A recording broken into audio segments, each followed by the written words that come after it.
चली कुर्ता उतारी, ड्रेसिंग करे क्या आपके? चली। देख देख लेकी तू जा यहाँ से, हम अपना आप कर ले, हमके जौन करे के बा हम कर ले। अरे कहा जरूरत नहीं है। ऐसे कैसे अपने आप कर लिया आप? चली ना आप। अरे हम थोड़ा से मना के नहीं ना, हम कर दे सब कुछ। ओ शर्म आ रहा आपके? आपके गुस्सा करत बहुत देख ले हैं, पर आपके शर्म भी आवेला। ये तो कुछ नया सीखनी है आपके बारे में आज।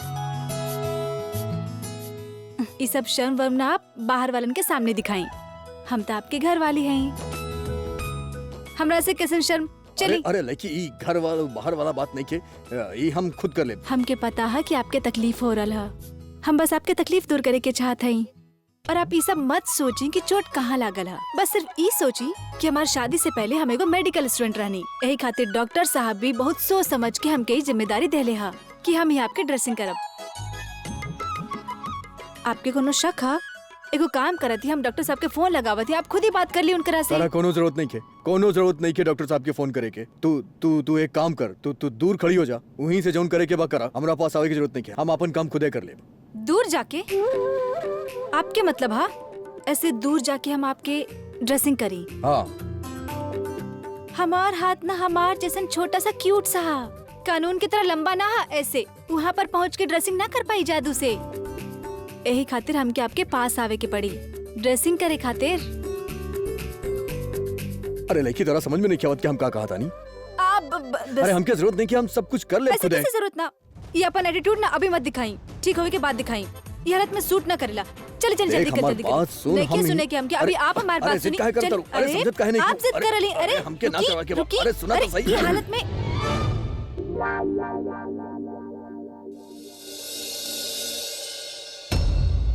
भाई वाह, पत्नी पति के सेवा में इतना लीन हो गल रहे कि दरवाजा लगावल भूल गई। अरे अदी तू कम से कम तू तो बता देता।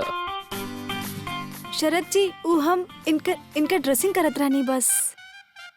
आप आई ना जी। चल आवत हैं आपके खातिर। आप रुकिए, हम लेके आवत हैं।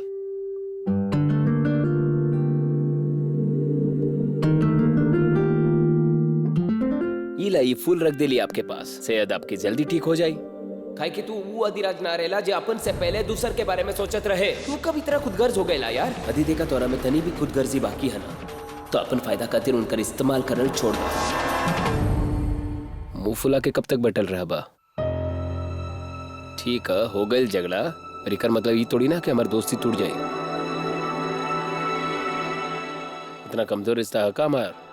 आप लोगन के झगड़ा भइल रहे? भाभी जी वो दरअसल हम एकरा समझावत रहे कि कुछ ना भइल रहे। बचपन के लड़ाई बा, बचपन के दोस्ती बा और बचपन के प्यार बा। जहाँ प्यार होखेला वहाँ झगड़ा भी होखेला, तो कुछ ना भइल रहे। अच्छा भाभी जी, आपके हाथ के चाय पिए के बहुत मन कर रहा। साफ साफ काहे ना कहती आप लोगन के अकेले में बात करे के है? हाँ हाँ हम जाते हैं, दोस्तों के बीच के बात रुके के ना चाहिए। हम अभी चाय लेके आवत हैं। ये लड़की तो बहुत समझदार बाड़ी, पहले ही समझ जाए सब कुछ। हम रहती ना हुआ, छोड़ती ना क्यों के सबके चुन चुन के मारते अच्छी तरह से। का हालत बना दे ले यार। सॉरी यार, हम ना रही हुआ जब जरूरत रहे तो के। कोनो बात ना। शुक्र है भगवान के दया से भाभी जी वहां रहे। सुन ली हम कैसे अकेले गुंडा के सामना करके तो हार जान बचाइलस। मतलब जे हालात में केहू भी भाग जाला ना अपन जान बचावे खातिर, भाभी जी तोरा साथ रहे तो हर जान बचाइलस। और अब देखा कैसे लागल बिया तो हर सेवा करे में, ताकि तू जल्द से जल्द ठीक हो जा। नफरत से कुछ ना मिलेला, सिर्फ बर्बादी आवेले। ये खातिर नफरत वगैरह छोड़ दा और इंसानियत और अच्छाई के साथ दा।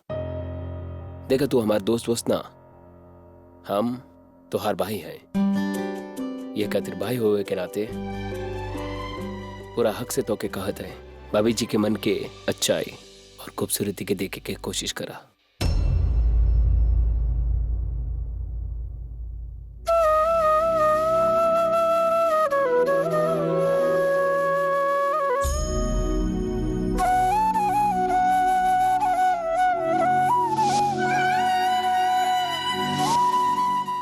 मत करी, हम हैं आपके साथ। हे भगवान।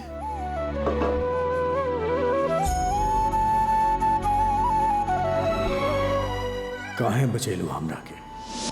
तहार दुश्मन बानी ना, मर जाइतनी तो तहार सारा दिक्कत दूर हो जात। बस करा देवी, का हो रहा तो के? और कितना सोचबू इनकरा बारे में?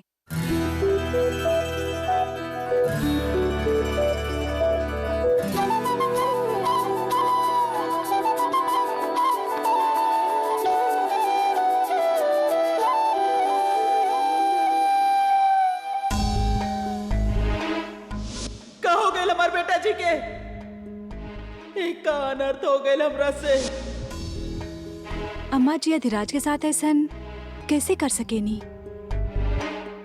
अधिराज से सच छिपा के कुछ गलत तो ना कहनी ना हम? का हमके उनकरा के सच बता देवे के चाहिए? तो बता दा।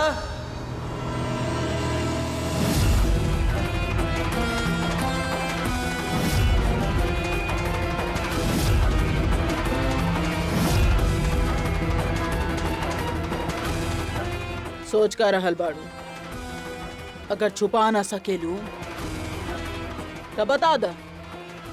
बाकी हाँ, जाते जाते हमारे एगो सवाल के जवाब दा।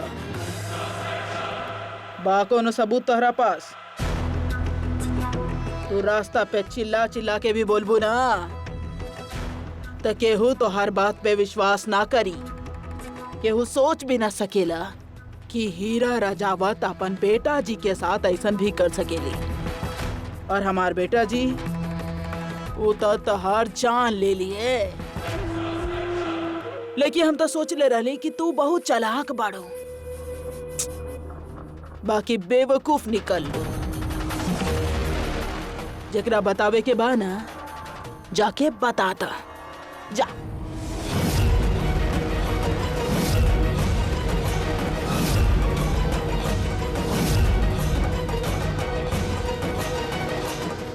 बाकी हाँ, सच ई है बा कि हम गुंडा भेजले रहनी हमार बेटा जी पे हमला करवावे खातिर। बाकी तारा पास कोनो सबूत बा? तहार भलाई यही में बा कि तू चुप रहा, एकदम चुप।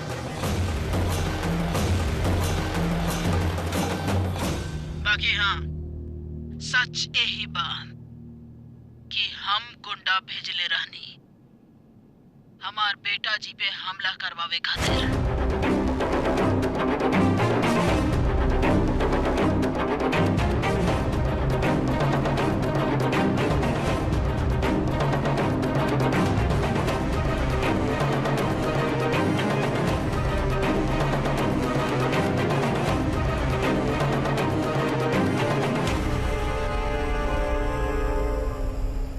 बाकी तहरा पास कोनो सबूत बा? तहार भलाई यही में बा कि तू चुप रहा, एकदम चुप।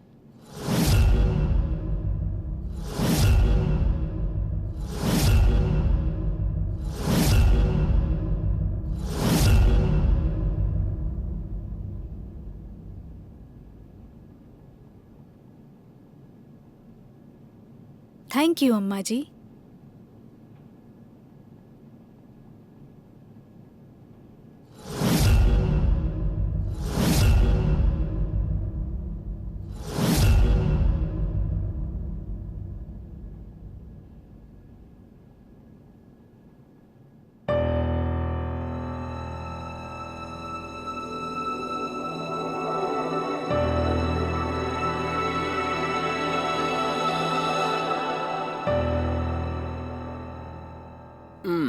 थैंक यू सो मच भाभी जी।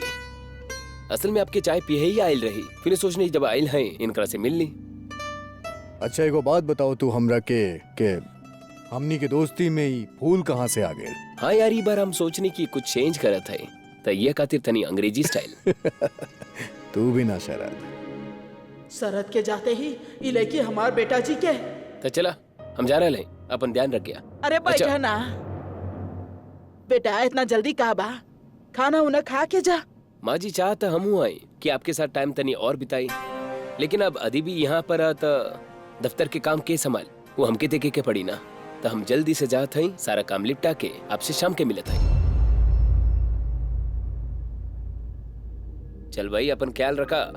अम्मा जी शाम के मुलाकात हुई। भाभी जी आप अपन सेवा जारी रखी। बिल्कुल, डोंट वरी। अम्मा जी बुरा ना मानब तो आपसे को बात कही, आप ना जरा बाहर जाइए।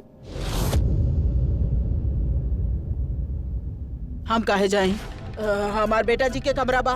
हाँ पर हमके ना उनकर पट्टी करे क्या, तो आप आता करा के रोक रहल बा। अब अम्मा जी कैसे बताएं हम आपके ऐसन जगह पे पट्टी करे क्या जे सिर्फ एगो पत्नी कर सकेली। तब अम्मा जी तू देख लाना कुछ टाइम के ही तब लड़की जो उन कहता रही है।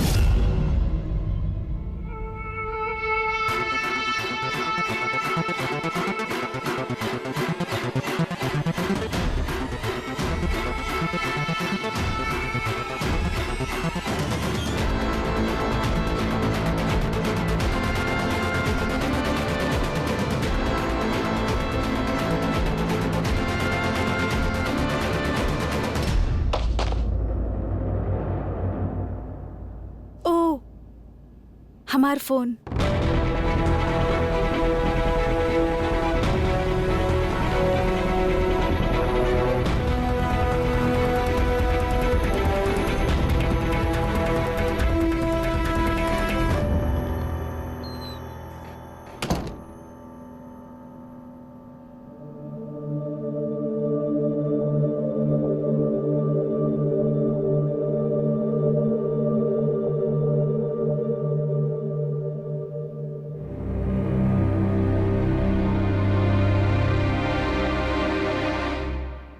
का करत अरु तू ही?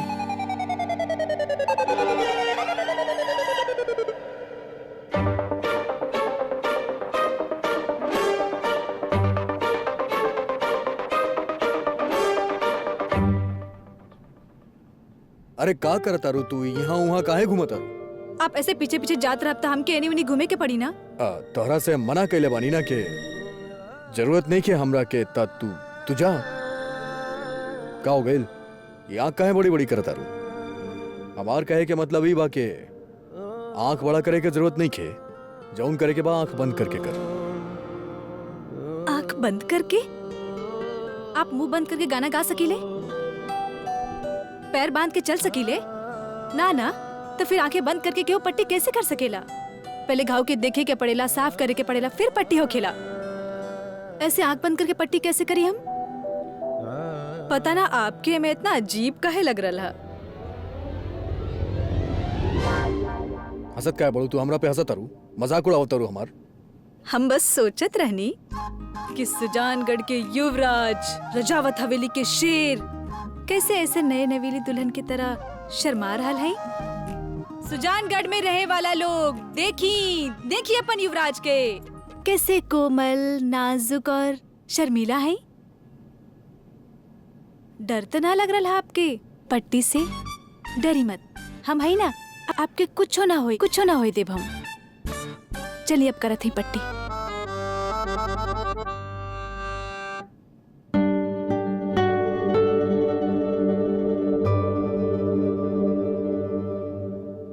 ला हो गई। इतना सा चीज खातिर पता ना आप का करवाई।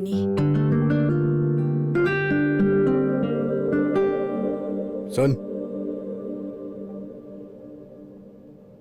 तारा से कुछ पूछे के बा हमरा के।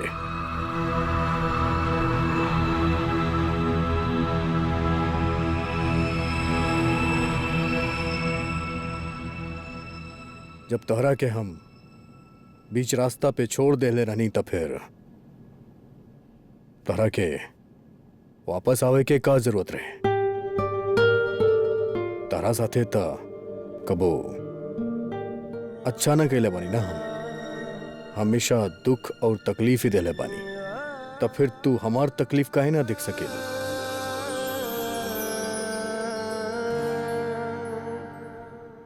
राज कुमारी कहेलू ना तू अपना आपके, फिर ई राजकुमारी राक्षस के बचावे खातिर काहे आ गई?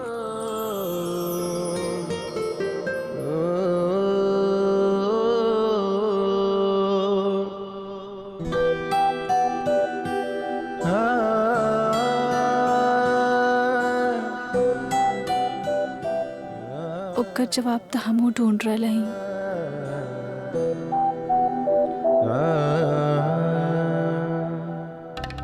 ये लड़की कब से भीतर गई बाड़ी? अब तक तो बता ही देले हो कि बेटा चीके।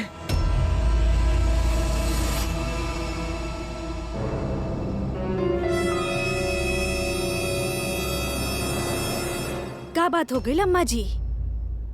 आप परेशान लग रहा है। तारा के बीच में बोलल का जरूरी रहे, सब बात में घुसे चाहलू। चला जाए जैसे। अम्मा जी, ये आपके बुला रहा है।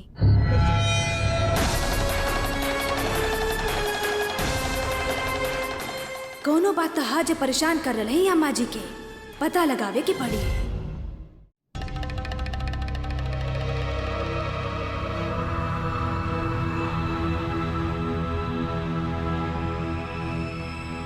हाँ बेटा जी। अम्मा जी हो, तोहरा के कुछ सुनावे के बाद ये लड़की हमरा के अभी अभी फोन पे सुनैली।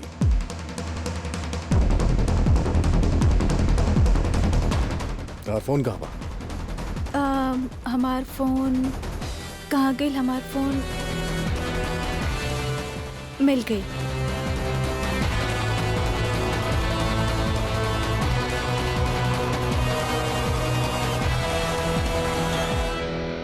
अम्मा जी, तनी जगह दी ना। तई फोन आप ही दे दी।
ए श्लोक इलाकी कहले बाड़ी सुने खातिर। इलाकी कहा तारी कि ई श्लोक अगर हम सुनब रोज तो जल्दी ठीक हो जाए। तारा के ऐसा लागेला? बेटा जी, बेटा तारा के जौन ठीक लगे उकर।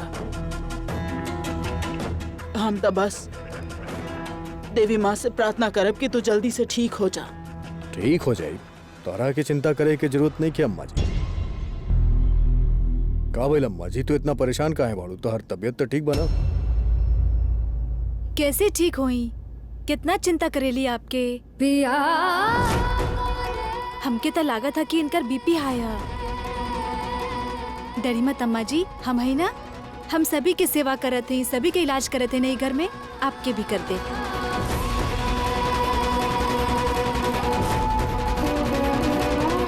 और अम्मा जी, दरअसल हम आपसे एगो और जरूरी बात करे के चाहते हैं। हम चाहते हैं कि आप खुद इनकरा से बात कहें और खुद आपन मुंह से सब सच बताएं। इनकर देखभाल हम ही कर रहे हैं ना, दवाई, खाना पीना, मलहम पट्टी और बचपन से आप ही करत आयल ही इनकरा खातिर सब कुछ। और अचानक से ही अब सब कुछ हम कर रहे हैं तो हमके लागत है इनकरा थोड़ा अजीब लग रहा है। आपके हर बात मानत है नहीं तो आप ही खुद इनकरा के कही ना कि आपके कोनो एतराज ना है अगर हम करी सब। आप कहब ना अम्मा जी?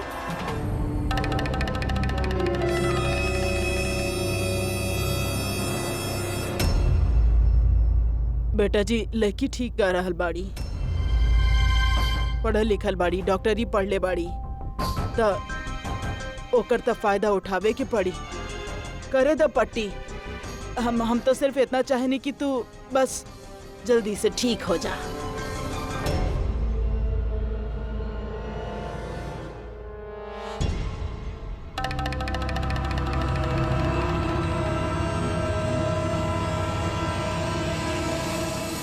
इतना डर अगर आपके आपन बेटा के आघात करे से पहले रही था माँ जी तो आज इनकर ई हालत ना होई।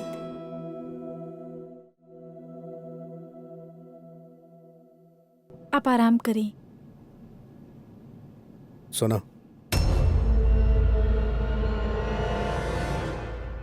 तू इतना बात करेलू, इतना सवाल जवाब करेलू, पर हमारू सवाल के जवाब तू अभी तक ना देलू के तू हमार सहायता काहे कैलू? अब अभी बताइनी ना आपके अम्मा जी मेडिकल स्टूडेंट हैं, सिखायल जाला हमनी के कि कोनो भी मरीज के इलाज करल हमार धर्म है।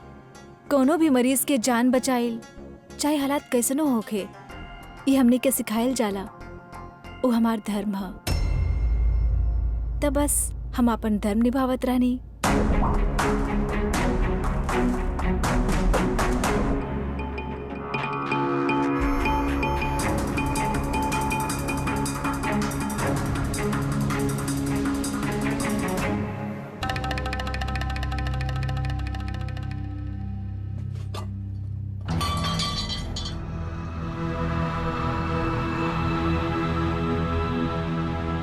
लड़की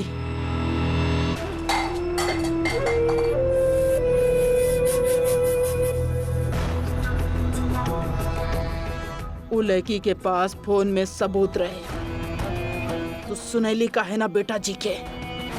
रुक काहे गईली? ये तो मौका रहे ओकरा पास हमरा के गलत साबित करे के, हमरा के हरावे के। ये तो ऊ चाहेली, तो फिर रुक काहे गईली?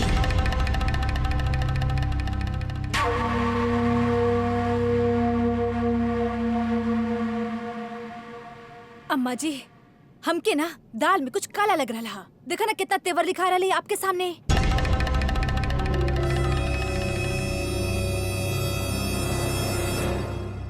तारा के बीच में बोले के कोनो जरूरत नहीं खे।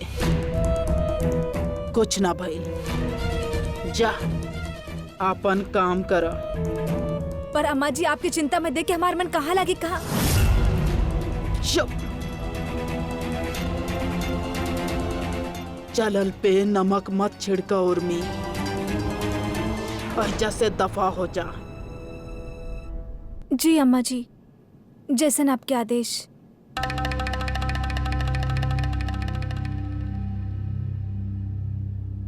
वो लड़की के पास सबूत भी बा, ओकर वजह से हमार बेटा जी हमरा से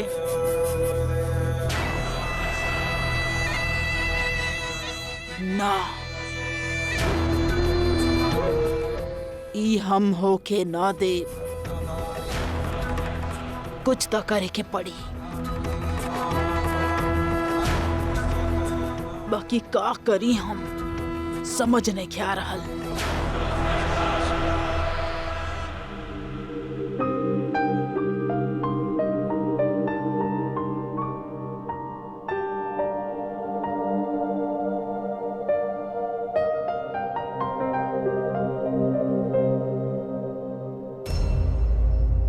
अरे ऐसे नहीं रही थी ना, अब ऐसे ही बहुत सुंदर है। चली ये बात पे आपके खातिर अंग्रेजी के एक और नया शब्द, ब्यूटीफुल, मतलब खूबसूरत।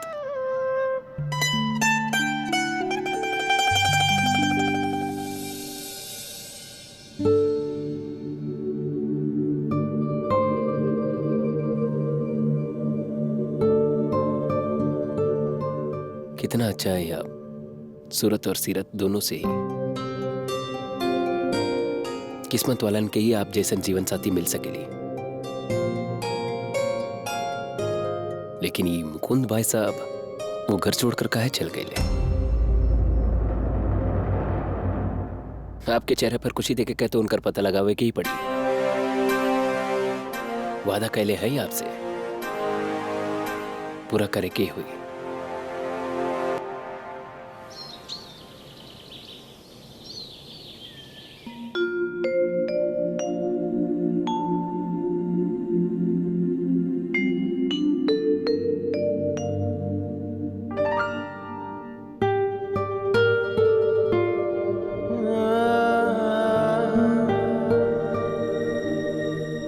सूतत बेरी कितना सुकून है ना आपके चेहरा पे। के कही कि दिन में आप गुस्सा वाला अकड़ू बन जाले। आपके चेहरा पे और मन में सुकून हमेशा ही बनल रहे, ये हम चाहते हैं।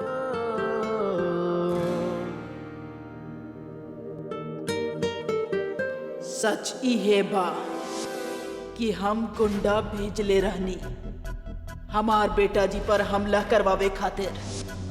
जौन सच से आपके जीवन में परेशानी और तकलीफ बढ़ जाए, का वो सच हमके आपके बता देवे के चाहिए या छिपावे के चाहिए? कैसे कहीं आपसे कि जे अम्मा जी पे आप जान छिड़कत हैं वही आपके परेशानी के वजह हैं। ये सच सुन के आप अपना आप के संभाल ना पाए और वो हम देख ना पाए।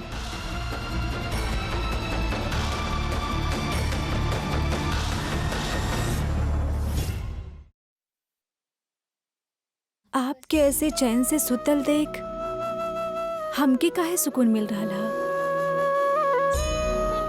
देवी का हो रहा तो के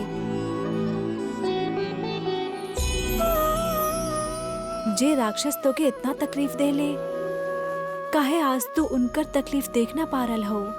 तकलीफ के बारे में सोच कर ही तो के आशा हो जाला दिल में।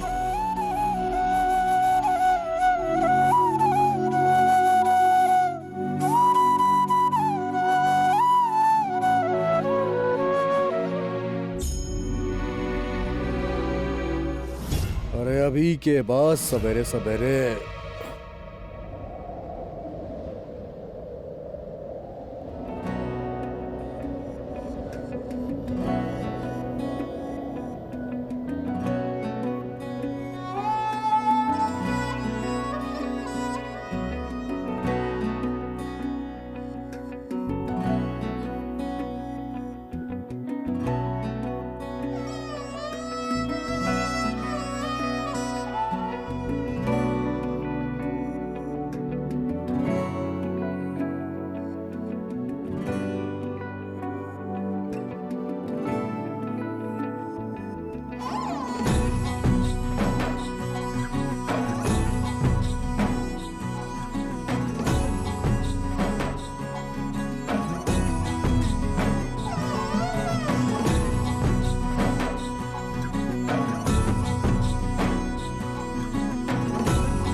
वाह,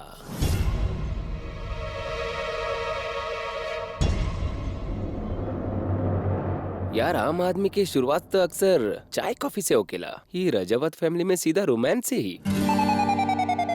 अच्छा, प्यार भरल बातन से दिन की शुरुआत हो रहा, इससे अच्छा का होई? ऐसे हमके आजकल महसूस हो रहा कि रजावत हवेली की हवा कुछ बदल रहा, फिजा में प्यार के रंग गुल रहा और दूरी की जगह अब नजदीकी बढ़ रहा है। तारा के कुछ ज्यादा ही महसूस तो नहीं क्यों? दही में गुस्सा करे वाला का बात है? देखा, साफ साफ कह देना कि आज भाभी जी के साथ टाइम स्पेंड करे के चाहत है। भाई साहब, आप बॉस है, आप जे कहब वो हमके करे के पड़ी। अगर तार फालतू के बकवास बंद हो गए लोग के तो हम क्या बताइबा कि सवेरे सवेरे हम कोनो समझदार इंसान सही कहले बा। जब आपके ध्यान कहीं और रहला ना तो आप सब भूल जात है। का भुला गई नहीं आप? भाई साहब, आप सबके बुला के कहले रही कि अगला कुछ दिन खातिर दफ्तर के सारा काम घरे से हुई। कहले रही कि ना कहले रही? हमरा दिमाग से ही निकल गया। कोनो ना, तू आराम से आवा नीचे, सब लोग आ गए। हाँ तो उनकरा आराम के जरूरत है और कहीं ना जाए, नीचे वीचे कहीं ना जाइए। यार ये तक कैसी उल्टा हो गई। अभी तक दलील पेश ही ना कैली और जैसा बना कैसे रद्द कर देले। अब हम तो बस ये कहत रहनी कि अरे चला कोनो ना, आप अपना में सुलह कर ली। जे भी आपकी नोकझोंक चलत रहे जारी रखी। बता दी हम नीचे हैं, संभाल रहा है सारा काम, आप भी संभाली। अरे चली जल्दी से आपकी दवाई ले ली। आपके ये वक्त और कोनो परेशानी ना लेवे की जरूरत है। आपके बस आराम करे क्या है। आपके जल्दी जल्दी ठीक होवे क्या ना, दवाई खाई और आराम करी।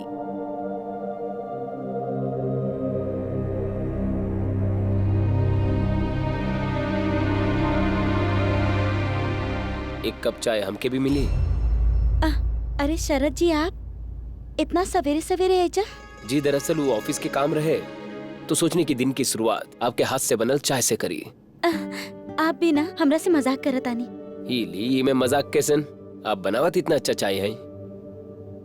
ली चाय पी। अरे वाह,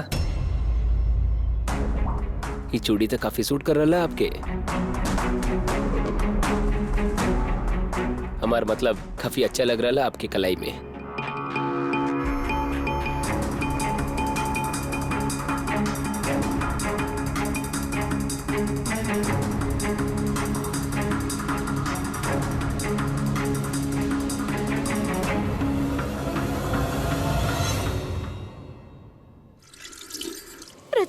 रजावत के दुल्हन बाड़ू तू, क्यों के पता चल गया था? ये ना हो सकेला। ये एहसास ई का हो रहल बा हमरा साथे। ये ना हो सकेला।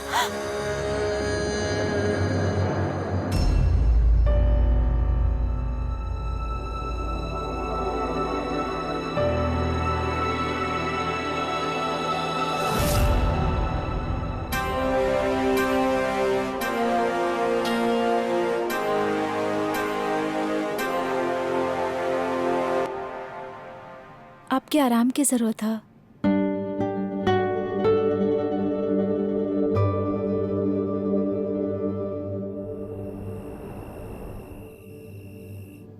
ली।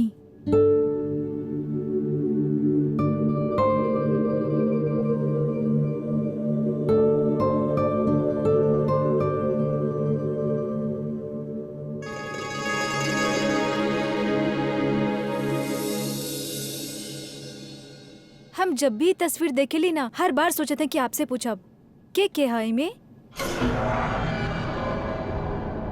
तारा से मतलब का है ना, हमार मतलब है कि काहे मतलब ना होई।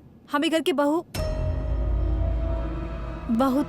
दिन से ई घर के कमरा के सफाई करत है ना, हर बार सोचत है। बताई ना के है। तारा के पता बा तू दिमाग से ना पैदल बाड़ू। तू कह लू अपना आप के होशियार, लेकिन तू होशियार बाड़ू ना, पागल बाड़ू तू एक नंबर के। उकाबा के स्कूल में बहुत बड़ बड़ पढ़ाई लिखाई कैले बाड़ू, बहुत कुछ सीख ले बाड़ू, पर ओकरा बावजूद भी ना तारा के कुछ ना आवेला। तारा के दिखाई ना देवेला कि के बैठल बा वहां पे। देखा देखा देखा, बतावा हमके के बा, ई के बा यहाँ। तारा ई तरफ जोन बैठल बाऊ छोट से के बाऊ? ये है ना आप। इतना यकीन तरह की कैसे कि हम बानी? ये मुस्कुराहट भी दिक्कत हो रहा है, खुल के हंसत भी ना है। आप ही होए। मजाक रही। ये अम्मा जी, ये हमार बाबूजी, ओ हमार बड़ भाई साहब जोन पीछे खड़ा बाड़े। और ये हमनी के मंझिला भाई साहब, मुकुंद भाई साहब। अच्छा तो ये है मुकुंद जेठ जी। घर में इनकर बारे में वैसे क्यों जिक्र ना करेले, ना आप ना अम्मा जी, यहाँ तक कि केसर जेठानी जी भी इनकर बारे में कुछ ना बतावत है। कहाँ है वो? देख वो नीचे बहुत काम हुई, सब लोग के तहार जरूरत पड़ी, जा जाके काम करो, उनकर तनी सहायता कर जा। नीचे सब काम ठीक से हो रहा, आप ओकर चिंता मत करी। आप बताई ना, ई घर से इतना दूर रहते हैं, याद ना आवेला उनकरा? आपके अम्मा जी के, केसर जेठानी जी के बात होता आपके फोन पे? हमार दवाई खाए के टाइम हो गई, दवाई खिलेलू तू हमरा के? आप अपन हर दवाई ले लेनी है, ओकर चिंता भी मत करी। और कुछ ना खाए के वहां रखे? ना ना ना, आप सिर्फ ये बताई ना, आपके पास इनकर कोनो अता पता है? होई ना? दिवाली पर भी घर ना आएले और फोन तक ना कैले, कुछ भइल रहे? देख अपन ही सवाल जवाब के खेल बंद कर दा, बहुत हो गई। हमके कोनो जवाब न देवे के बता, अब जा यहाँ से तू। उनकर ही भाई के बारे में पूछ ले रहनी, ओमे इतना गुस्सा करे के का जरूरत रहे? पर हमार ये सवाल पूछे तक ता बड़ा आराम से सब कुछ बतावत रहले। इनकर एक गुस्सा के पीछे कोनो तो वजह है, जे हमसे छुपा रहा है। अब खड़ी होके क्या करता रू यहाँ पे? तरा से कहानी ना कि जा यहाँ से, अब हमरा के ही कमरा में दिखे ना चाहिए तू।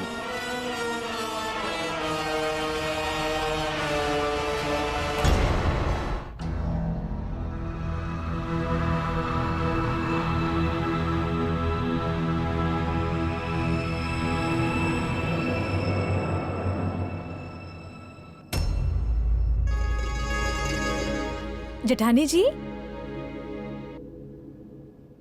का भइल? आप ई तरह अपन बाला के काहे देखत रहनी? कुछो भइल हा? कहीं अम्मा जी कुछ? ना ना, ऐसन कोनो बात नहीं खे। जरूर कुछो भइल हा, वरना हमार प्यारी जेठानी जी के चेहरा पे ये उदासी कबो ना रहेला। हमके भी ना बताई का बात भइल हा? देवरानी जी, अब ऐसन कोनो बात ही नहीं खे तो हम बताई का? आपके हमार दोस्ती के कसम, ई घर में आए के बाद आप हमार हर दुख बांट ले हैं, तो अब आप अपन परेशानी ना बांटब हमरा साथ। दम घुटा था हमार जीवन के खालीपन से। बार बार एक के विचार हमार मन पे सुई की तरह चुभेला कि कितना अभागिन होवेली औरत, जेकर पति ब्याह के दिन ही ओकरा छोड़ के चल गए। 7 फेरा 7 वचन लेलस और ओकर 7 मिनट के प्यार के एक पल भी ना बिता पाई हम। देवरानी जी, हम इतना बदसूरत पानी कि हमार दुल्हा शादी के दिन ही हमरा के छोड़ के चल गए। का करी हम? ये टीका और ये चूड़ी और बिंदी के कितना छुपाई अपना आप के, कितना सपना सजेले रही हम। सब कुछ वही रात चकनाचूर हो गई। और ये माँ जी के बाद हमार कान में बदसूरती के एहसास दिलावेला। हर दिन अब सगुनी बदसूरत न जाने कैसन कैसन बोले ली हमरा के। तबे तो हमार दुल्हा हमरा के छोड़ के चल गए। देवरानी जी, हम इतना बदसूरत बानी के।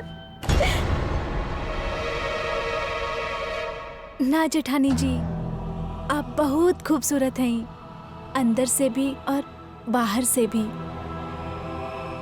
हमके पूरा यकीन है कि मुकुंद जेठ जी एक दिन जरूर लौट के आई हैं और फिर कबो वापस ना चाहिए।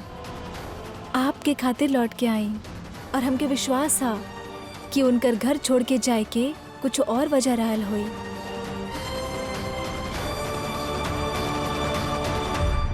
शायद जरूर कोनो वजह ही होगी। ठीक बा देवरानी जी, हम रसोई घर में जाता नहीं, बहुत सारा काम बा हमरा के। मुकुंद भाई जी के सिर्फ जिक्र से ही पहले अधिराज नाराज हो गए ले, और अब जेठानी जी। यूं अचानक घर छोड़े की वजह तो कुछ और ही लगा था हमके पता लगावे के ही पड़ी।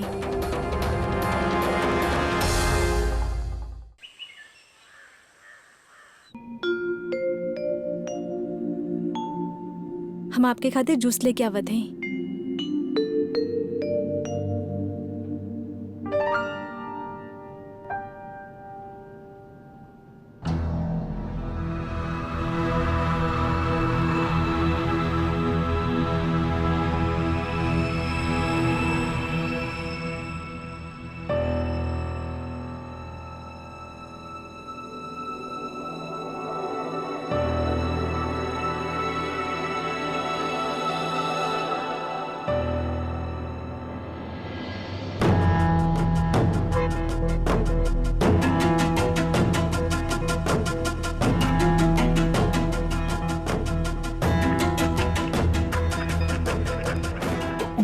लोग हमरा के अपाइज बना देले, पीछे से वार कर लेना हमरा ऊपर।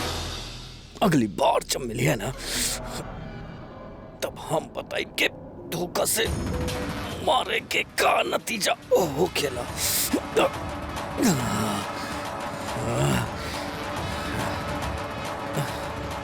तनका और ऊपर से लड़की, पता ना लड़की के का नया शौक चढ़ल बा। मुकुंद भाई साहब के बारे में पूछे के, मुकुंद भाई साहब के बारे में तो ई हवेली में केहू बात भी ना करेला।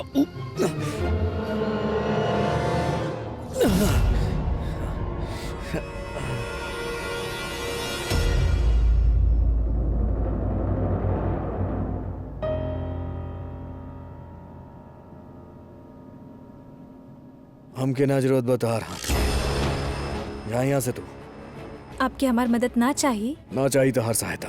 इ पता है कि अगर बिना आप ना चल पाए फिर भी कोनो बात ना, हम कोशिश करब।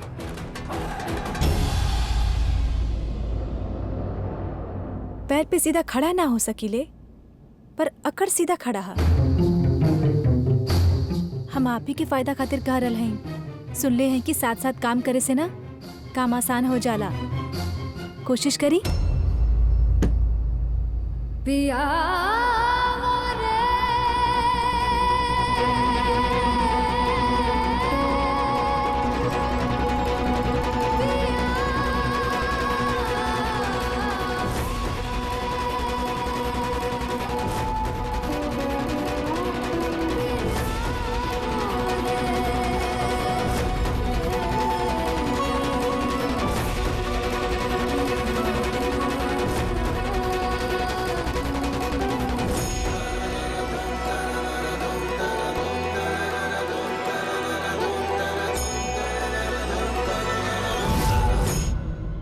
आज के बाद हमरा के केहू के साथ ना चाहिए, केहू के बिना चाहिए। और ई बजन बा एकरा के त हम छोड़ी, का कर रहे हैं आप? काहे छोड़ दई? चोट लागल है, ई तरह से आपकी चोट और बढ़ जाई और टाइम लागी ठीक होवे में।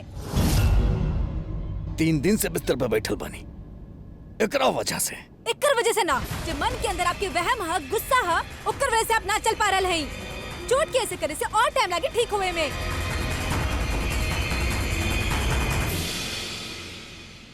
ऐसन कोनो भी चोट ना हा जदिराज रजावत के अपन पैर पे खड़ा होवे से रोक पाए।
छोड़ी ये सब छोड़ी, हमार बात सुनी।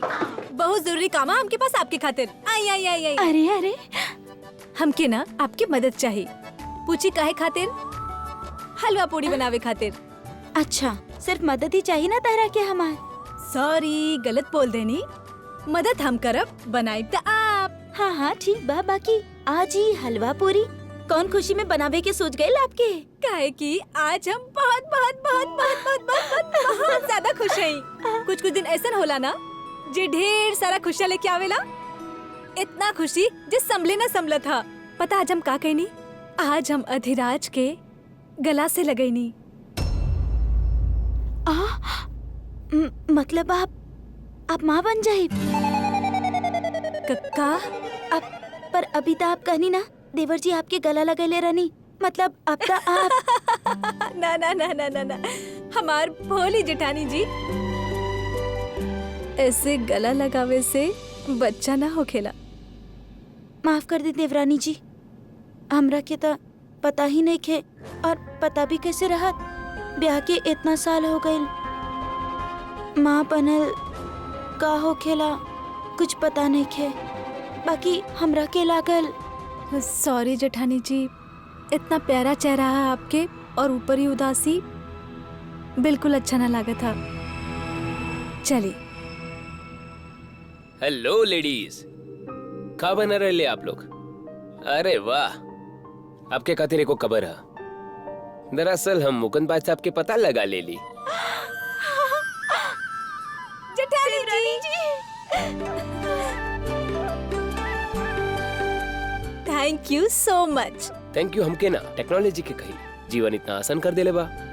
हम दरअसल उनकर फ्रेंड्स बुक पर रिक्वेस्ट भेजनी जे वो एक्सेप्ट कर ले। ई का चीज बा? हम आपके समझाई बाद में, पहले आप बताएं कि फिर का भइल मिला लो। जी उनकर प्रोफाइल से तो पता लग रहा है कि वो मुंबई में बाड़े ही वो। और सबसे जबरदस्त बात कि कल हम एगो बहुत जरूरी काम से मुंबई जा रहे हैं, तो हम पूरा कोशिश करब हमार मुलाकात वहाँ उनका से हो जाए। हम आपके शुक्रिया अदा कौन शब्द में करी। हमार खुशी के अंदाजा भी ना लगा सकेनी आप, और आपके खातिर हम उ शब्द भी सीख ले ली। थैंक यू वेरी मच शरद जी, बहुत बहुत धन्यवाद आपके। हम बहुत खुश बनी आज।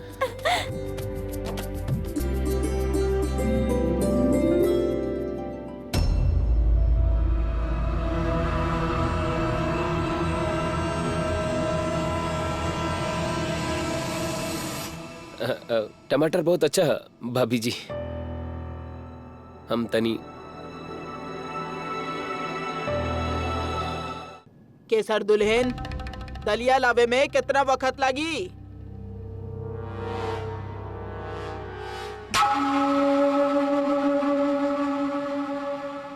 फरमाइश के दिन गई अम्मा जी, अब तक जो रसोई में पकी आपकी भी उहे मिली।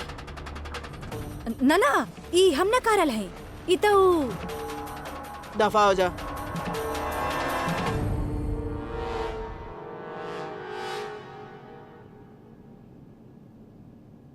सिर्फ खुशबू ही नहीं अम्मा जी,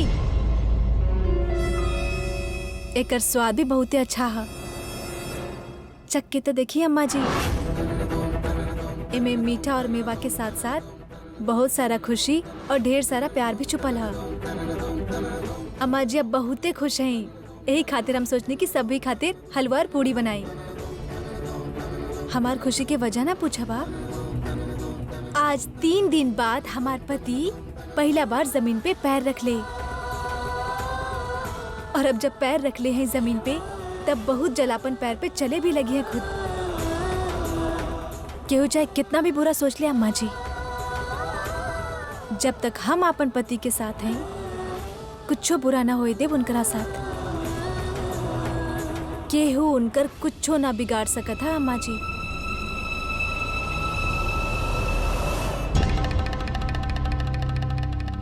खाई।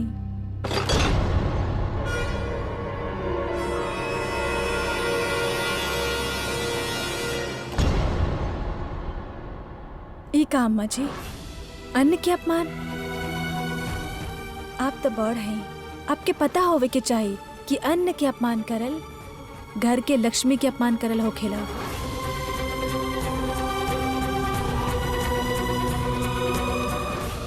अम्मा जी आप हमरा पे बेमतलब गुस्सा हो रहे हैं।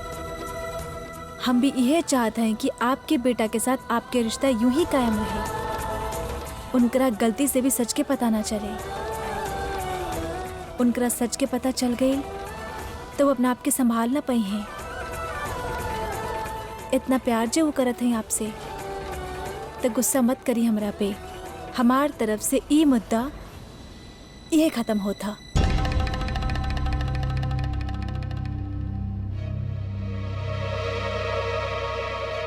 आपन दुश्मन के कमजोर समझेला वो सबसे बड़ा बेवकूफ होखेला।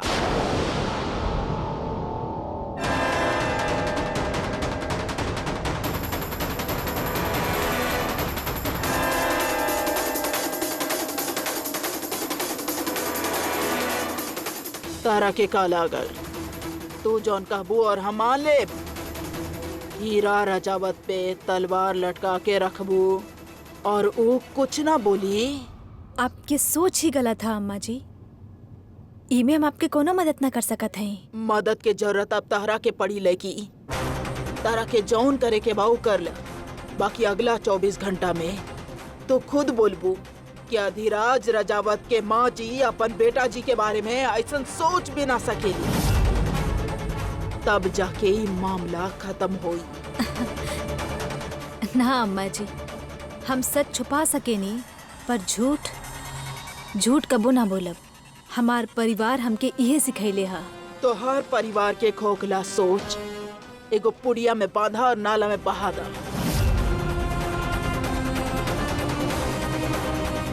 बाकी अगला 24 घंटा में तू उहे बोलबू जौन हम कहब। और अगर ऐसा ना भइल तो रजावत हवेली में तोहार हुक्म चली और ये हुक्म हमनी सब भी मानब। बोला मंजूर?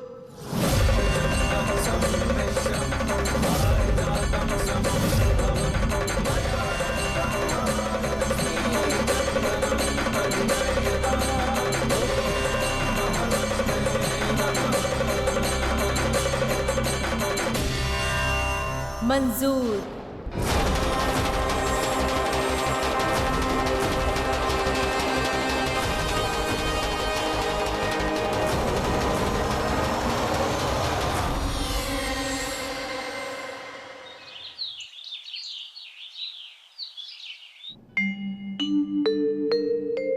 अरे वाह देवरानी जी, देवर जी खातिर इतना साज सिंगार, बहुत सुंदर दिख रहा बानी।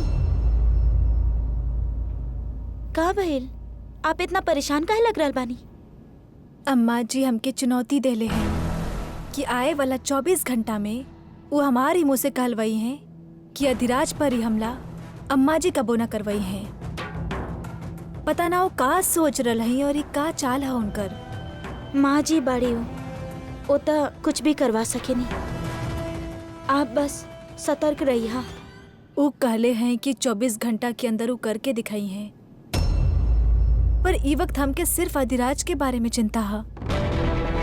एक पल खातिर लगा था कि काई सच कबो उनके सामने आ पाई, और फिर ई सोचत हैं कि जब भी सच उनकरा सामने आई तो उनकरा पे का बीती। पता न जेठानी जी कि ई सच उनकरा सामने आवे की चाहे भी कि ना। हमरा के लागेला कि देवर जी के ही सच पता होके के चाहिए और यह सही होई। अब भी फैसला हम देवी माँ पे छोड़त हैं। जेठानी जी, अम्मा जी जो जी में आयो करे, पर अब हम उहे करब जे हमके सही लागा था। आपन पति के सेवा करके उनकरा ठीक करब और ई घर में छल और कपट के जाल से उनकरा के निकालो। सही और गलत के लड़ाई में जीत सच्चाई के और जे सही है ओकरे होई।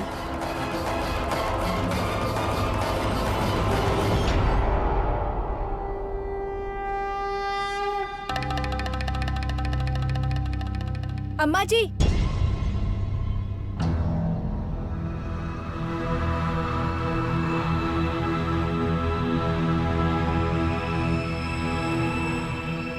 चौबीस घंटा में थोड़ा ही बखत रह गइल बा।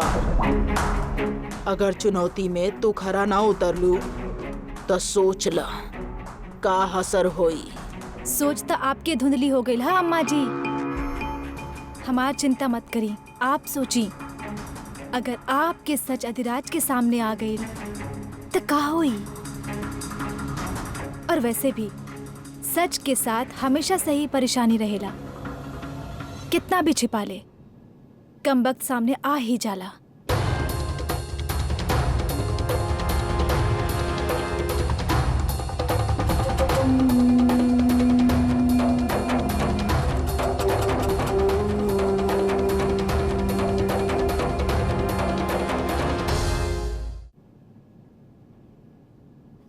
आज आपके पीठ पे मालिश करे क्या? फिर देखी कैसे 2-3 दिन में आप अपन पैर पे खड़ा हो जाए बिना कोनो सहारा के। हमरा के कुछ समझ में नहीं क्या आवत। कल तक तू डॉक्टरी करके रख ले रहलू, अब तू भविष्यवाणी करे भी शुरू कर दे लो। तोहरा के इतना यकीन कैसे बा कि हम 2-4 दिन में चले शुरू कर दे? भविष्यवाणी ना, विश्वास जे हमके आप पर हा। आपके पता है देवी माँ आपन आशीर्वाद केकरा पे बना के रखेली? जेकरा पर उनकरा के विश्वास होखेला कि वो आपन खुशी से ऊपर दोसर के खुशी रखत है। उन लोगन के हर मुश्किल देवी माँ आसान कर देवेली। और आप तो वो मिसाल हैं जिनकरा देख के हर माँ बाप कहे हैं कि बेटा होखे तो ऐसन। और जिनकर बड़ दिल होखेला ना, उहे बड़ आदमी होखेला।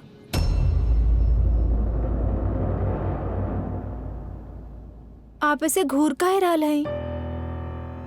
डांट दी ना, गुस्सा आ रहा था। आपके डांट से डर ना लागा था, घूरे से लागा था। का बकवास करता? हम तो बस ऐसे ही गुस्सा थोड़ा ना करत रहनी। तारा बात पे थोड़ा अच्छा लगेला, कबो कबो अच्छा बोल ले वेलू तू। अच्छा, अब कुर्ता उतारी।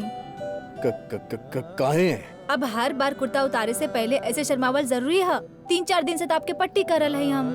अब कैसन शर्म? जल्दी से कुर्ता उतारी, हम आ रहे हैं अभी तेल लेके। लेट जाइए यहाँ पर। हाँ अरे पर हमार अरे ये लेके तब जब देखा तब हमार कुर्ता उतार के मालिश करे में लागल रहेली।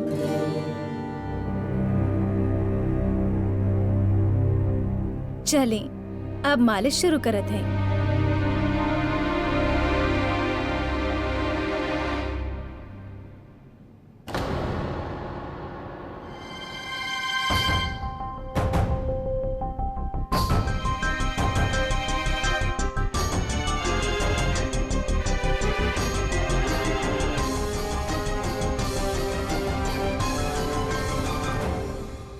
तोहरा के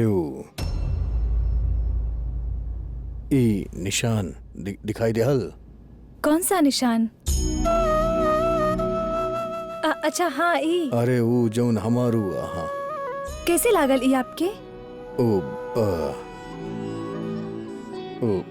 काबा की का गलती से ना गोदाम में चल गई रहनी तब वहाँ पे रॉड पड़ल रहे, पता ना चलल हमरा के तब गलती से वो। हाँ हाँ, समझ गए नहीं हम। हो जाला कबो कबो ऐसन। ई घाव तो अब भरे वाला हा। काफी दर्द भइल होई ना आपके जब ही भइल रहे?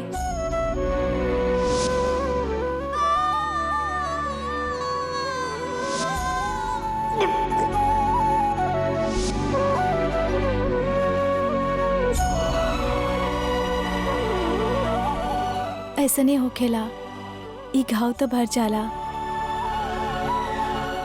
पर ओकर दर्द और उ दर्द के एहसास ई कबो ना भरत हा।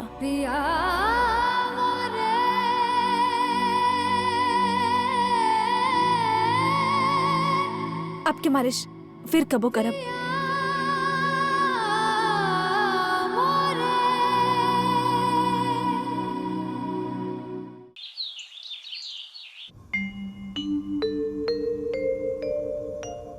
हाँ, का देवी डाइसेक्शन करना सीख लेलू पर खाना बनाना ना सीख पैलू। पति खातिर पैकेट के सूप बना रहा हूँ।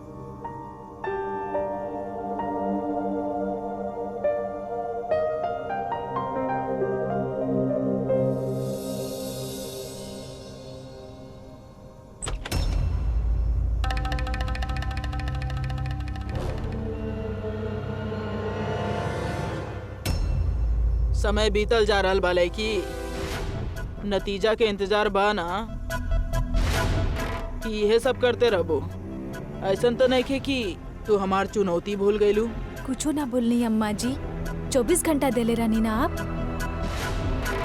अभी तो 4 बजल हा, 1 घंटा और हा। सोचत तो हम ई रहनी कि आप ऐसा का करब कि आप चुनौती जीत जाएं। इतना उतावली काहे हो रहल बाड़ू लड़की? बखत आवेदा, तहरा के सब पता चल जाई।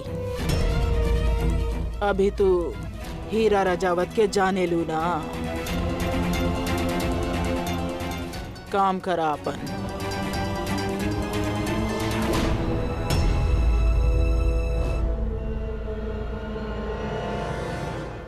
सही कहत रहनी अम्मा जी, आपन दुश्मन के कबो कमजोर ना समझे के चाहे। कुछो तब और चल चले वाले हैं अम्मा जी, जेकर तोड़ हमके ढूंढे के ही पड़ी।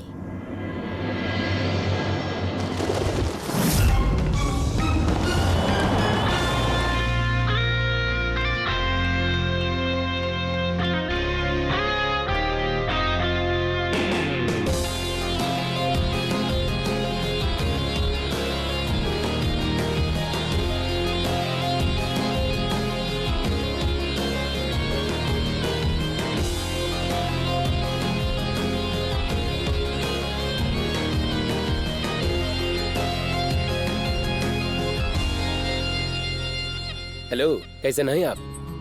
हाय, गुड टू सी। कैसन बाड़ा? हम अच्छा है, आप बताइए। एक्सक्यूज मी बेटा।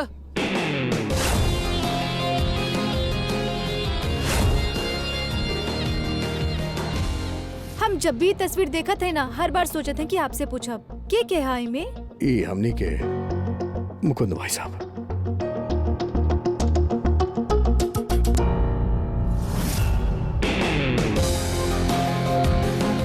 अरे आप बैठी ना, बैठी। जी। हाँ तब बताई काले बाप।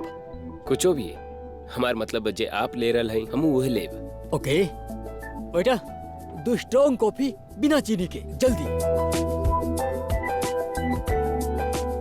वैसे का बात है, पहला मुलाकात फेसबुक पे और दूसरी मुलाकात में सीधा राजस्थान से मुंबई। ना वो अरे एक्चुअली ना, हम देखा, I am impressed, very impressed. अब आप इम्प्रेस्ड बानी के ना, वो तो हम कहना पता ना। शायद आप हमके पहचान ली ना। मुकुंद भाई साहब, हम शरद, अधिराज के दोस्त।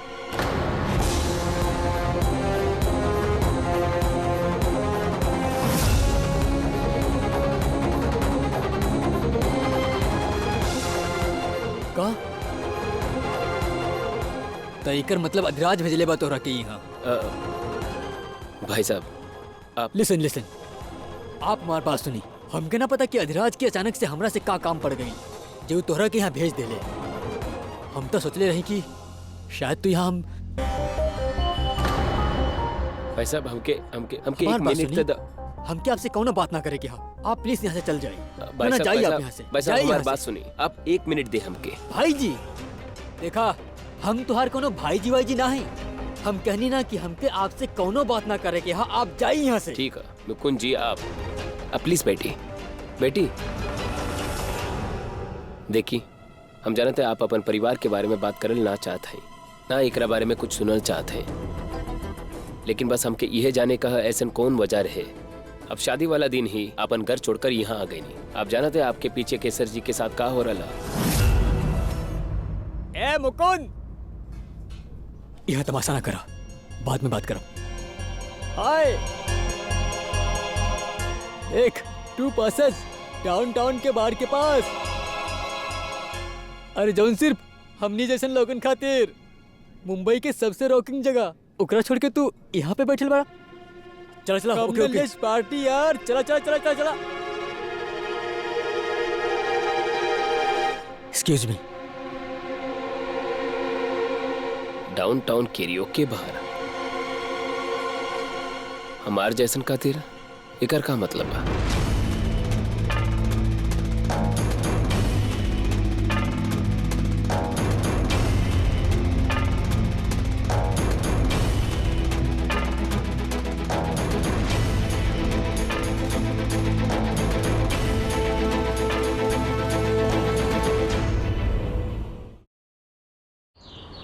हमार बात मानी, आपके हमार सहारा के जरूरत ना चले खातिर। हमके भी जल्दी जल्दी ठीक होके के वाले की ली सूप पी। लाइक हम पुलिस वालन के फोन कैले रहनी और उनसे कहने की जो गुंडा लोग हमरा ऊपर हमला कैले रहले ना, उन पे कार्यवाही जल्द से जल्द होके के चाहिए। और पुलिस वालन के फोन भी आइल है, वो लोग गुंडा के पकड़ ले बड़े और यहाँ भी आवता रहे। जब तक वो गुंडा लोग के सजा ना मिली ना, हम चैन से ना बैठब, हमरा के सुकून ना मिली। हमारी हालत कैले ना वो गुंडा लोग। छोड़ अपना।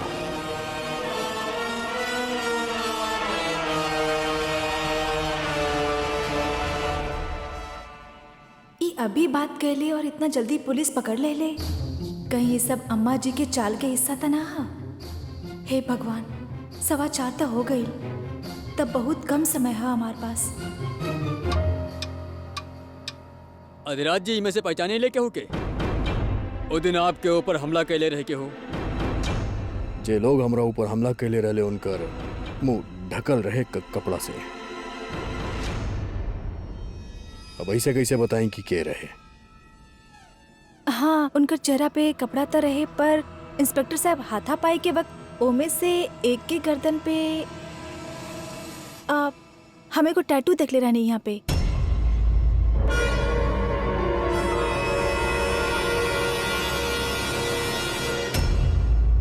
अबे हट!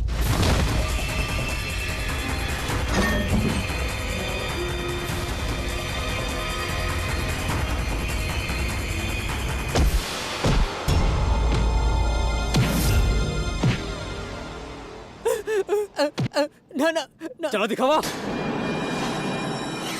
यह टैटू रहे का?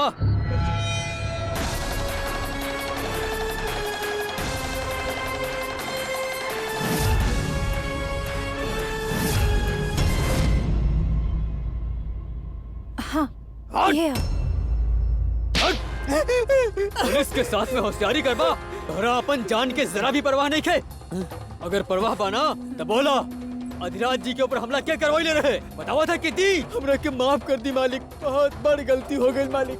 यकीन माना हुकुम, ये काम तो हम कैले हैं, मगर अपन मर्जी से हम कुछ होना कैले हैं। तोहर मर्जी न रहे तो तेरे बाप की मर्जी रहे। यकीन करा हुकुम, जो कुछ भी कैले हैं केहू के आदेश पर कैले हैं।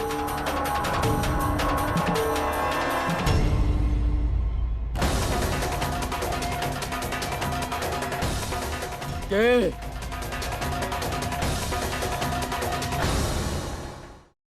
अम्मा जी, अम्मा जी, अम्मा जी। रोक लेता, तोर हिम्मत कैसे भाई? हम जान ले तोर हिम्मत कैसे भाई? और का करन पड़ा वो दिन हमरा पे हमला करके तो तू बच गई है, और अब जो तू कैले बाड़े ना, तारा के के बचाई? बताओ हमरा के के बचाई? के कहलस तारा के हमार अम्मा जी के नाम लेवे खातिर? बेटा जी, बस बस। के कहलस? अरे, और इतना हिम्मत, और अम्मा जी के नाम ले ले। कितना भरोसा है इनकर अपन माँ पे, ऊ माँ जे हमेशा इनकर प्यार और इनकर वफादारी के फायदा उठावेली। पर अधिराज जी, गुंडा झूठ काहे बोली? का मतलब बता? तारा के लागत भाई सच बोला था?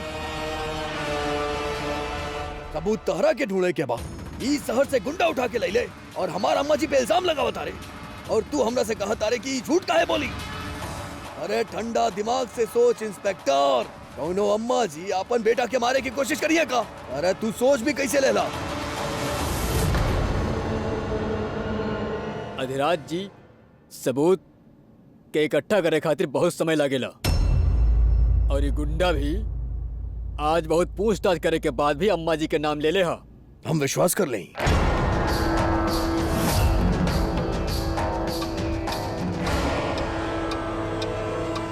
तोरा के पता बा हमारा अम्मा जी हमसे कितना प्यार करेली? अपन जान से भी ज्यादा प्यार करेली हमरा के। और अगर अम्मा जी के मारे के भी हुई ना हमके, तो अपना मुंह से कहते ही हैं, हम अपन जान अपना अम्मा जी के हथेली पे रख दे, बिना सोचे समझ ले। हाँ? अधिराज जी, हम आपके जज्बात के कदर करत हई, पर ये गुंडा सबके सामने बोल रहा कि अम्मा जी तोरा ऊपर हमला करैले हैं। अबे तोरा के का बोला था रे तू?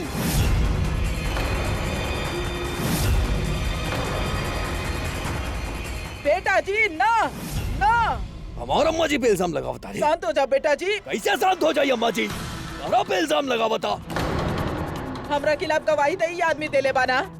ये लोग तो अपन काम करल बाड़े, करे दा काम, दखल ना द। तू जाने लू ना कि तू का मायने रखे लो हमरा खातिर, और इंस्पेक्टर बोला था के देखिए आप प्लीज शांत हो जाइए। आप प्लीज शांत हो जाइए। हाँ शांत हो जाइए। चलिए पहले कमरा में चला। काहे जाई हम कमरा में? और अब चुप, एकदम चुप।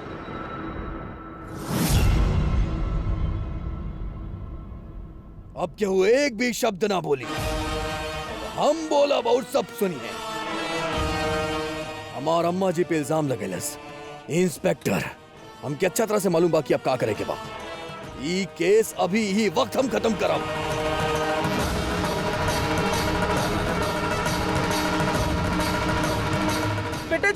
बेटा जी संभल के।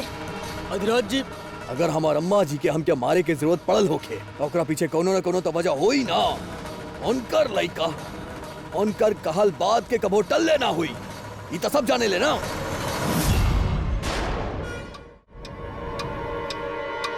उनकर राजा बेटा, उनकर अच्छा बेटा ना बन पाइल हुई। तो अगर जौन तू कहा तारा, जौन तहरा लोग कहा तारे उ सच बाता, फिर हमके खुद के मारे के भी हक बा।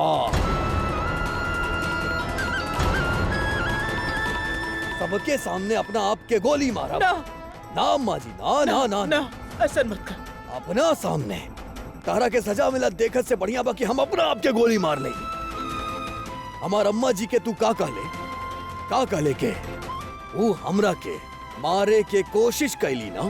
ई दू कौड़ी के गुंडा के बात पे विश्वास करके, अरे तू सोच भी कैसे ले कि एगो माँ अपना बेटे के साथ ऐसे कैसे कर सकेली? तारा के पता भाई के बाड़ी? ई हमार माँ जी बाड़ी, भगवान माने ली हमने इनकरा के। और तू कहा तारे कि हमार अम्मा जी हम के मारे के कोशिश कैली। बेटा जी, और इंस्पेक्टर, एक बात और अपना दिमाग में बिठा ले। अगर भगवान भी धरती पे आके ये बात कही ना कि हमार अम्मा जी हम के मारे के कोशिश कैली, तो विश्वास ना करब हम। इतना प्यार करेली हम अपन अम्मा जी से, तू कितना आसानी से कह दे लेके कि हमार अम्मा जी हम के मारे के कोशिश कैली। हमार अम्मा जी कबो ना कर सकेली, हमके अच्छा तरह से विश्वास बा। अधिराज जी, हम तुहार बात के कदर करेली, तुहार इज्जत करेली, तुहार हर बात सही है। पर ये गुंडा सबके सामने ये बतैले है कि अम्मा जी तोहरा पे हमला करेले हैं, और ओकरा तहत अम्मा जी के नाम के हमरा के रिपोर्ट दर्ज करे के पड़ी। तो अगर ये बात सच बना कि हमार अम्मा जी हमके मारे की कोशिश कैली, तो फिर करे का इलाज बा कि हम अपना आप के गोली से मार दें।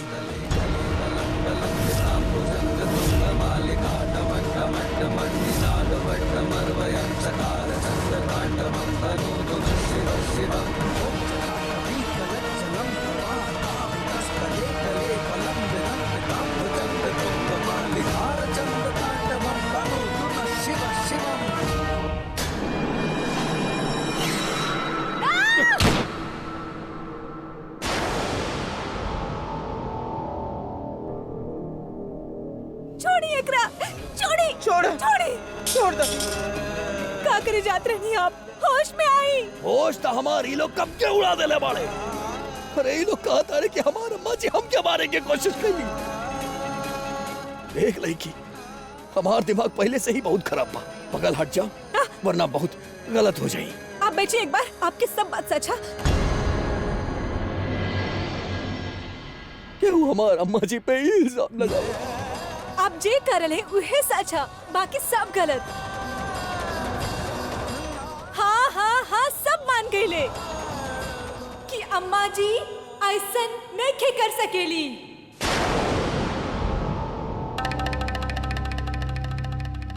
तारा के यकीन बना ई बात के?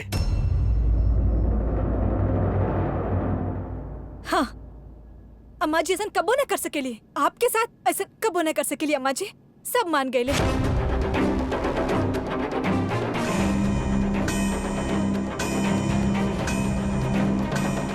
ये बात ही इंस्पेक्टर के बतावा तू जा। इंस्पेक्टर साहब आप प्लीज जाइए, हम अपन कंप्लेन वापस लेते हैं। कोनो कार्रवाई ना चाहिए, क्योंकि गिरफ्तार ना करवावे क्या। जाइए, आप सब भी जाइए, प्लीज प्लीज जाइए। चलो सब लोग।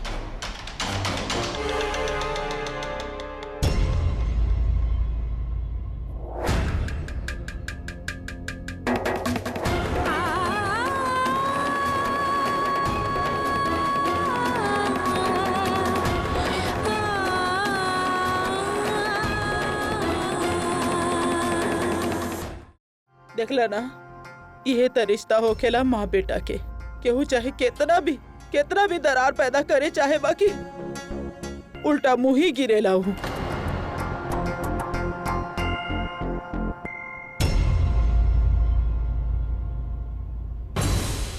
ले पानी पी ले। अम्मा जी काहे चिंता करत तारू? हम दुनिया के ना सोचेली, हमके कोनो फर्क ना पड़ेला। तू और हम जाने ली ना कि तू हमरा खातिर कितना मायने रखेलू। हमरा के पता बा ना, काहे चिंता करेलू तू?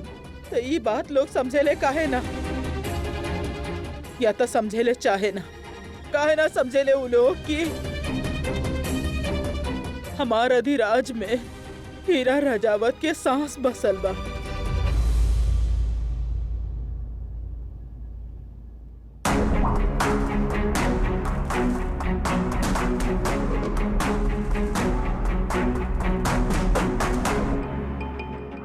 तू जाने ला, तुम्हारी माँ सा तारा खातिर केहू के जान भी ले सकेली और खुद के जान दे भी सकेली। बस जान के बात ना कर जान के बात। दोबारा कबो ना बोलिया ये बात, बर्दाश्त ना हुई हमरा से।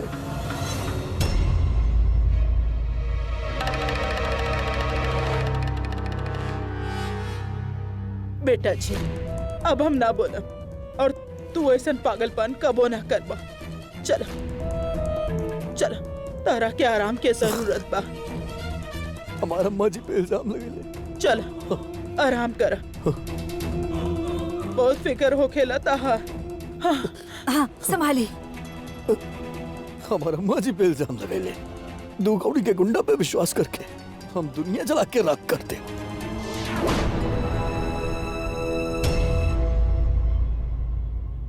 पिया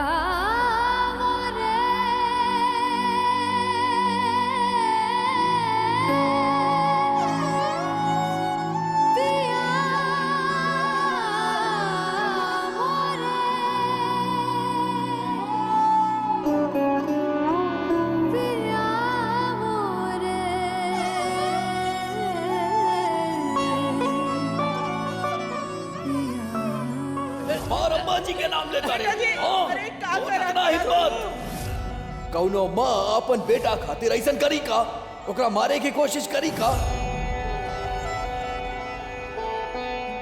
अगर अम्मा जी के मारे के होई ना हमरा के, तो ये अपना मुंह से कह दे। अपन जान अपन अम्मा जी के हथेली पे रख दे। ई हमार अम्मा जी बाड़ी, भगवान माने ली हम इनकरा के, और तू इतना आसानी से कह दे लगे हमार अम्मा जी हमके मारे की कोशिश कैली।